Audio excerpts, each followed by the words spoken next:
మీరు ఈ శబ్దాన్ని విన్నారు కదా! అయితే ఈ సౌండ్ ఎలా వస్తుంది? అది రావడానికి కారణం ఏంటో చాలామందికి కూడా తెలీదు.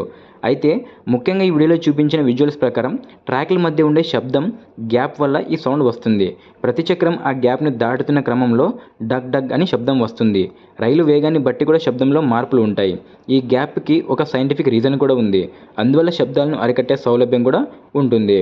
రైల్వే ట్రాక్‌లో నిర్ణీతంగా 300-500 మీటర్ల మధ్య ఈ జాయింట్ ఉంటుంది. దీనివల్ల రైలు వేగాన్ని నియంత్రించేందుకు ఇది ఉపయోగపడుతుంది. లేకపోతే రైలు బ్రేకులు అప్లై చేసేటప్పుడు గ్రిప్ లభించదు. అందువల్ల ప్రమాదాలు జరిగే అవకాశం కూడా ఉంటుంది. రైలు చక్రాలను అదుపు చేసేందుకు ఈ గ్యాప్ అయితే ఉపయోగపడుతుంది. అందుకే గ్యాప్ ఉండేలా జాయింట్లను ఏర్పాటు చేస్తారు. ఈ శబ్దానికి మరొక కారణం కూడా ఉంది. రైల్వే ట్రాక్‌లు ఇనుముతో ఉండడం వల్ల వాటిపై ఎండ పడుతుంది.